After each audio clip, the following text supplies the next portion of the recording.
नमस्कार, कैसे हैं आप लोग। उम्मीद करता हूं कि आप लोग बहुत बेहतर होंगे। एसएससी एमटीएस 2025 वाले जो एस्पिरेंट है उनके लिए बहुत बड़ी अपडेट है। अपडेट आपके लिए ये है कि एसएससी ने अल्टीमेटली आपकी जो एमटीएस की वैकेंसी है वो भी आउट कर दी है। ओवरऑल अब जो वैकेंसी है आपकी वो 5464 है। 5464 वैकेंसी अभी है, लेकिन अभी ये वैकेंसी आपकी और भी इंक्रीज होगी। ऐसा मैं क्यों कह रहा हूं, इसका बाकायदा मैं प्रूफ इस वीडियो में आपको देने वाला हूं। उसके अलावा अगर आप वाकई में यहाँ पे सिलेक्शन लेना चाहते हैं तो कितना क्या आपको टारगेट जो है वो अपने दिमाग में रखना है, यानी कि आपके लिए सेफ टारगेट स्कोर क्या कुछ रह सकता है, इन सब पॉइंट पे सिंगल वीडियो में हम लोग बात करने वाले हैं। ये वीडियो आप सभी के लिए बहुत ज्यादा हेल्पफुल होने वाला है। चलिए स्टार्ट करते हैं। सबसे पहले आप देख सकते हैं ये आज ही आपका नोटिस आया है। जब आपका नोटिफिकेशन आया था तब एसएससी ने सिर्फ आपकी हवलदार की वैकेंसी बताई थी, वो भी वैकेंसी थोड़ी बहुत आपकी इंक्रीज हुई है। उसके अलावा एमटीएस की फाइनली वैकेंसी एसएससी ने बता दी है। तो अब एमटीएस की जो वैकेंसी है यहाँ पे वो आप देख सकते हैं 4375 वैकेंसी है। उसके अलावा जो हवलदार की वैकेंसी पहले 1075 बताई थी और हवलदार की वैकेंसी कितनी है 1089 वैकेंसी, यानी कि टोटल अगर इनका आप सम करोगे तो ये जो वैकेंसी है वो 5464 अभी बन रही है। लेकिन अभी ये वैकेंसी आपकी इंक्रीज होंगी। अब कहाँ पे इंक्रीज होंगी, ये जो वैकेंसी है हवलदार की वैकेंसी इंक्रीज होने की प्रोबेबिलिटी बहुत कम है। जो वैकेंसी आपकी इंक्रीज होंगी वो एमटीएस की वैकेंसी इंक्रीज होंगी। अभी ऐसा मैं क्यों कर रहा हूं, इसका कंप्लीट जो प्रूफ है वो मैं आपको इस वीडियो में देने वाला हूं। बाकी टारगेट स्कोर आपके लिए क्या रहेगा, तो यहां पे सबसे पहले आपको एक चीज दिमाग में रखनी है कि अगर आप यहां पे कट ऑफ को देख के बहुत ज्यादा परेशान हो कि 146 भी कट ऑफ जा रही है, 135, 136, तो वो कट ऑफ जो है वो नॉर्मलाइज्ड कट ऑफ है, तो उसको देख के आपको परेशान नहीं होना। अगर वो देख के आप प्रिपरेशन करोगे तो कभी भी आपका सिलेक्शन नहीं होगा। और ये जो कट ऑफ आपकी जो इतनी हाई फाई आप देखते हो वो कई चीज़ों पर डिपेंड करती है, जैसे कि टोटल शिफ्ट कितनी शिफ्ट में आपका एग्जाम हुआ है, उसके अलावा नॉर्मलाइजेशन किस तरीके से यहाँ पे इंप्लीमेंट हुआ, उसके अलावा पेपर के लेवल पे भी कट ऑफ डिपेंड करती है, उसके अलावा टोटल कितनी क्या वैकेंसी है इस बात पे भी कट ऑफ आपकी डिपेंड करती है। उसके अलावा एमटीएस के एग्जाम जो है वो सीजीएल और सीएचएसएल से डिफर है। वहां पे सीजीएल सीएचएसएल में क्या है, आपको कैटेगरी वाइज कट ऑफ में बहुत ज़्यादा डिफरेंस देखने को मिलेगा। यहाँ पे कैटेगरी वाइज जो कट ऑफ है उसमें बहुत ज़्यादा डिफरेंस नहीं रहता है। तो सभी एस्पिरेंट को एक ही टारगेट स्कोर अपना लेके चलना है, क्योंकि यहाँ पे आपकी जो वैकेंसी होती है वो स्टेट वाइज होती है और जो कट ऑफ है वो स्टेट वाइज निकलती है। तो स्टेट वाइज जो कट ऑफ है वो स्टेट की वैकेंसी पे भी डिपेंड करती है। तो यहाँ पे एक आइडिया देने के लिए मैंने कुछ चीज़ें लिखी हैं। जैसे अगर आप इजी शिफ्ट जैसे 2024 के पेपर दो आप, तो वहाँ पे अगर इजी शिफ्ट में आपका स्कोर 120 से 130 आ रहा है तो कहीं ना कहीं आप सही डायरेक्शन में हो। मॉडरेट शिफ्ट में अगर आपका स्कोर 110 से 120 आ रहा है तो आप सही डायरेक्शन में हो। और हार्ड शिफ्ट में अगर आपका स्कोर 100 से 110 आ रहा है तो कहीं ना कहीं आप सही डायरेक्शन में हो। अगर इससे कम स्कोर है तो कहीं ना कहीं आपको और ज़्यादा मेहनत करने की जरूरत है। तो ओवरऑल अगर मैं कहूँ तो कोई भी अगर आप मॉक टेस्ट दे रहे हो तो उसमें 110 प्लस स्कोर आपको करना करना। अगर नहीं इतना आ रहा है तो आपको ज्यादा से ज्यादा प्रैक्टिस करने की जरूरत है। और अगर आप वाकई में एमटीएस जैसे एग्जाम में सिलेक्शन लेना चाहते हो तो आपके पास ये दो बुक होनी चाहिए। पहले दोनों बुक दिशा पब्लिकेशन की है। पहली जो है वो एसएससी की अल्टीमेट गाइड, जिसका 7th एडिशन यहाँ पे आ चुका है।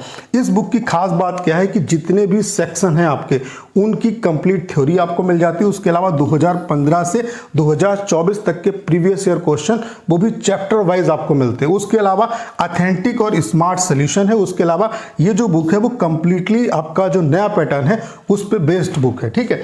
उसके अलावा अगर इस बुक का इंटीरियर पार्ट में आपको दिखाऊं तो आप देख सकते हैं ये कंटेंट्स है आपका यहाँ पे। उसके अलावा अगर यहाँ पे और अंदर देखें तो नंबर सिस्टम जैसे है, तो नंबर सिस्टम की जितनी भी आपके लिए इंपॉर्टेंट थ्योरी है, जो फार्मूले हैं वो आपको दिए हुए, और फिर उन पे बेस्ड आपके 2015 से 2024 तक के क्वेश्चन। जैसे कि इंग्लिश ग्रामर है तो यहाँ पे नाउन का एक्सप्लेनेशन दिया, फिर नाउन से रिलेटेड जितने भी क्वेश्चन एसएससी ने पूछे वो आपको दिए, जैसे इस तरीके से क्वेश्चन, फिर इनका डिटेल्ड एक्सप्लेनेशन आपको दिया हुआ है। तो ये बुक आपके पास होनी चाहिए। दूसरी जो बुक है वो ये है कि आपके 15 साल के ईयर वाइज यहाँ पे एमटीएस के प्रीवियस ईयर क्वेश्चन आपको मिल जाते हैं, जिसमें 2013 से 2024 तक के जो पेपर हैं वो आपको दिए हुए हैं। 2024 तक के पेपर का कंपाइलेशन यहाँ पे दिया हुआ है। सबसे खास बात क्या है कि सोल्यूशन बहुत ही अच्छा और स्मार्ट अप्रोच के साथ है। उसके अलावा नए पैटर्न पे ये बुक है। इसका भी अगर मैं इंटीरियर पार्ट दिखाऊं तो आप देख सकते हैं कौन कौन से पेपर दिए हुए हैं वो आप देख सकते हैं। उसके अलावा अगर मैं अंदर का और सेगमेंट दिखाऊं तो 2024 का इस तरीके से पेपर दिया हुआ है। तो ये दोनों बुक्स आपके पास होनी चाहिए। दोनों बुक्स को परचेज करने का जो लिंक है वो डिस्क्रिप्शन और कमेंट बॉक्स में पिन किया हुआ है, वहां से आप बुक्स को परचेज कर सकते हैं। तो चलिए आगे बढ़ते हैं। सबसे पहले आप देख सकते हैं जो आरटीआई रिप्लाई मेरे पास आए हैं, जैसे कि आप देख सकते हैं ये पुणे जो सर्किल है, ये इनकम टैक्स डिपार्टमेंट के आरटीआई रिप्लाई आए हैं। पुणे जोन में आपकी जो एमटीएस की वैकेंसी है वो ऑलरेडी रिपोर्ट हो चुकी है।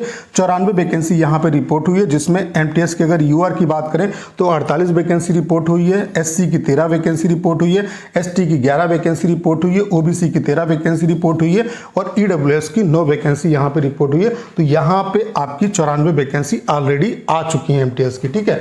उसके अलावा नेक्स्ट जो आरटीआई रिप्लाई है वो आप देख सकते हैं, ये आपका पटना बिहार का है। तो यहाँ पे ये आप देख सकते हैं, मेरा नाम भी प्रवीण कुमार वाजपेयी, ये आरटीआई मैंने ही लगाया था। यहाँ पे कितनी क्या वैकेंसी है वो आप देख सकते हैं। यहाँ पे हमने ये भी पूछा था कि कितनी वैकेंसी इस बार आने वाली है। उसके अलावा सैंक्शन स्ट्रेंथ और वर्किंग स्ट्रेंथ, इसका भी डाटा हमने मांगा था। तो कितनी वैकेंसी है वो तो इन्होंने रिप्लाई नहीं दिया, लेकिन ये बताया कि सैंक्शन स्ट्रेंथ और वर्किंग स्ट्रेंथ क्या है। तो यहाँ पे जो आपकी सैंक्शन स्ट्रेंथ है वो 342 है, जो वर्किंग स्ट्रेंथ है वो 278 है और जो वैकेंसी वैकेंट है वो 64 है। यानी कि यहां पर 30 प्लस आपको वैकेंसी जो है वो देखने को मिल सकती है, ठीक है। नेक्स्ट जो आरटीआई रिप्लाई है वो आप देख सकते हैं, ये भुवनेश्वर जोन का है। यहां पर भी आप मेरा नाम देख सकते हैं, ठीक है। यहां पर कितनी क्या वैकेंसी वैकेंट है, तो हमने वैकेंसी भी पूछी थी, तो वैकेंसी के बारे में इन्होंने रिप्लाई नहीं दिया है कि वैकेंसी अभी रिपोर्ट नहीं हुई है, लेकिन इन्होंने सैंक्शन स्ट्रेंथ और वर्किंग स्ट्रेंथ का डाटा दिया है, जिससे हमें पता चल जाएगा कि वैकेंसी कितनी क्या आपकी आ सकती है। तो यहाँ पे जो सैंक्शन स्ट्रेंथ है वो 177 है, जो वर्किंग स्ट्रेंथ है वो 75 है, जो वैकेंसी वैकेंट है वो 102 है, यानी कि 50 प्लस वैकेंसी यहां पर भी आपको देखने को मिल सकती है। नेक्स्ट जो आरटीआई रिप्लाई है वो आप देख सकते हैं, ये अहमदाबाद जोन का है आपका। यहाँ पे भी हमने वैकेंसी पूछी थी, तो वैकेंसी कहीं पे भी बताई नहीं गई है, कुछ जोन में बताई गई है, बाकी नहीं बताई गई है। तो इसका भी अब फिर से हम आरटीआई लगा देंगे, तो वैकेंसी अगर होंगी तो भी मतलब वो बताना स्टार्ट कर देंगे। तो यहाँ पे जो सैंक्शन स्ट्रेंथ है वो अहमदाबाद जोन में वो आपकी 858 है। उसके अलावा जो वर्किंग स्ट्रेंथ है वो 531 है, जो वैकेंट वैकेंसी है वो 327 है, यानी कि यहाँ पर भी आपको 150 प्लस जो वैकेंसी है वो अहमदाबाद जोन में आपको देखने को मिल सकती है, ठीक है। उसके अलावा नेक्स्ट जो आरटीआई रिप्लाई है वो आप देख सकते हैं, कर्नाटका एंड बेंगलुरु जोन का है। यहाँ पे भी वैकेंसी इन्होंने नहीं बताई है कितनी वैकेंसी, लेकिन सैंक्शन स्ट्रेंथ और वर्किंग स्ट्रेंथ का डाटा हमारे पास आ गया है। जो सैंक्शन स्ट्रेंथ है वो 675 है, जो वर्किंग स्ट्रेंथ है वो 393 है। तो जो यहाँ पे वैकेंसी वैकेंट है वो 282 वैकेंसी वैकेंट है, यानी कि 140 प्लस वैकेंसी यहाँ पर भी आपको देखने को मिल सकती है, ठीक है। उसके अलावा नेक्स्ट जो आरटीआई रिप्लाई आया है वो केरला एंड कोच्चि जोन का है।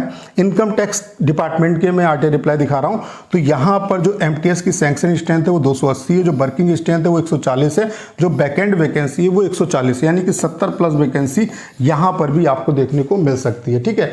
नेक्स्ट जो आरटीआई रिप्लाई है वो आप देख सकते हैं, ये आपका राजस्थान का है। तो यहाँ पर मेरा आप नाम भी देख सकते हैं। तो राजस्थान में अभी जो वैकेंसी है उसके रिगार्डिंग इन्होंने रिप्लाई नहीं दिया है। आप देख सकते हैं, the information pertaining to income tax department Rajasthan region as on 1/2025 is under vacancy not sought by SSC MTS 2025 के रिगार्डिंग अभी वैकेंसी नहीं इन्होंने दी है, ठीक है।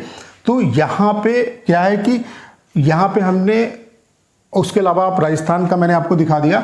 उसके अलावा आप देख सकते हैं ये जो नेक्स्ट आरटीआई रिप्लाई है वो आप देख सकते हैं, ये कोलकाता रीजन का है, कोलकाता जोन का है। यहाँ पे अगर हम सैंक्शन स्ट्रेंथ की बात करें तो 816 है, जो वर्किंग स्ट्रेंथ है वो 512, जो वैकेंसी वैकेंट है यहाँ पे वो 304 है, यानी कि 150 प्लस वैकेंसी यहाँ पर भी आपकी आ सकती है। तो अभी तक जो मैंने आपको आरटीआई रिप्लाई दिखाया, टोटल 6 जोन का मैंने आरटीआई रिप्लाई दिखाया।